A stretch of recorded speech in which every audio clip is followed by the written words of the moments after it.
less than a year, they have gotten pick after pick, prospect after prospect. They're growing their farm system. They're getting their younger guys to play at a high level. And then they land the big free agent in Arturi Panarin, who was the hottest. He was the Kawhi Leonard of the NHL. Where was he going to end up? You heard a lot of buzz in Florida. You heard a lot of buzz in nicer weather towns. That's where he wanted to go, whatever it may be. He ultimately ended up in New York with the Rangers. So you look at what the Rangers just did and said, why not do that, Paul Fenton? Why?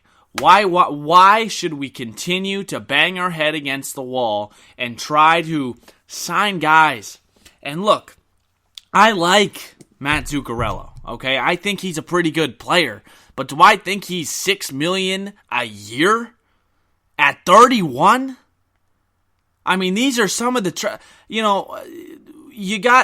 when you're a GM and you have a passionate fan base like the Minnesota Wild, which I believe is one of the best in the NHL, one thing you can't do to us, you can't lie to us, Paul, because the first thing you said when you got in here was, oh, I don't want to break this team up. I think they just need to tweak some things. And you know what happened? They got into a bad slump. They lost their best player in Matt Dumba, and you traded away Coyle for Donato, which was the best trade, but then you trade away Nino Niederreiter for Victor Rask, which would end up being one of the worst trades in Wild history. Now, Brett Burns for Coyle was number one, but that one's up there, Victor Rask for Nino Niederreiter. You ended up trading Mikael Granlund for Kevin Fiala straight up 1v1, and now you sit and you go out and you say that you wanted to get younger, but then you go behind and you say, we're going to sign Matt Zuccarello, whose career high in points is 60. 60. Okay? And that was 5 years ago. Okay? He was 26 at the time when he scored 60 points. This is a guy that hasn't scored 20 goals in 6 years. And this is who you're going to sign at $6 million a year? I mean, I get he's slick with the puck. He can, he's speedy. He's a good player. Don't get me wrong. But this is one of these moves. You add Matt Zuccarello at a trade deadline when you think you have a chance to make a Stanley Cup run. You add him for depth. This isn't the guy that you start building your team around. And I'm not saying that Fenton's doing that. But what is he doing? You're lost in no man's land right now. Are you trying to be a playoff team? Are you trying to rebuild? Because at this point, you look at the Central Division, you tell me where they fit. You got to assume the Blues are going to be back and better.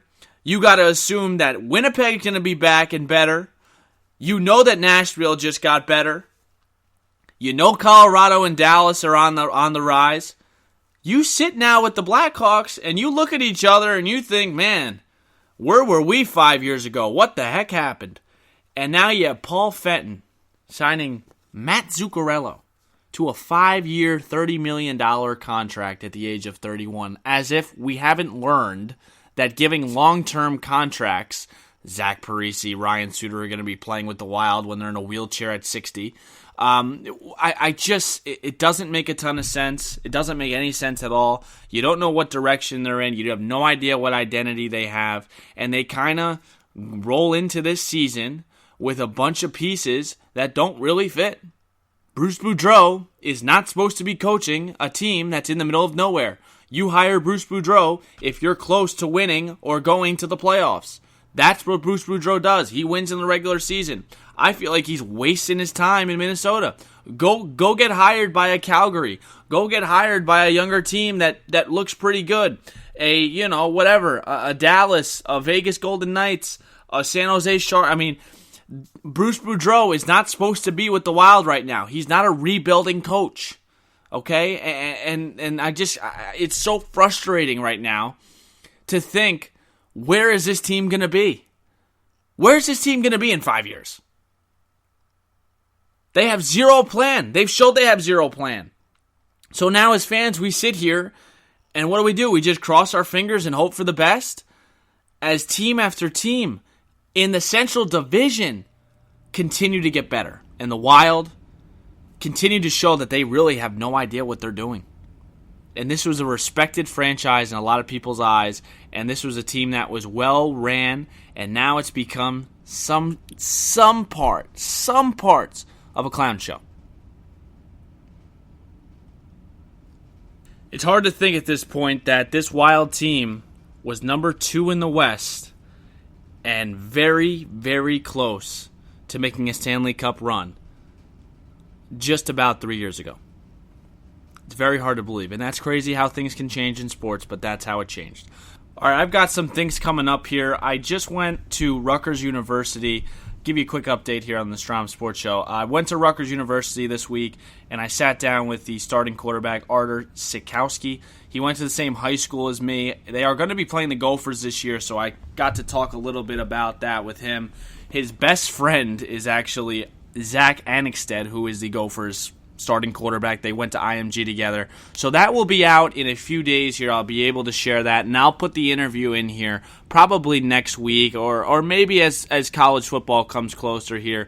But just a quick update with that. Big thanks to my producer, Brandon Morton, and Jim Suhan on our website, Matt Augusta, the video editor.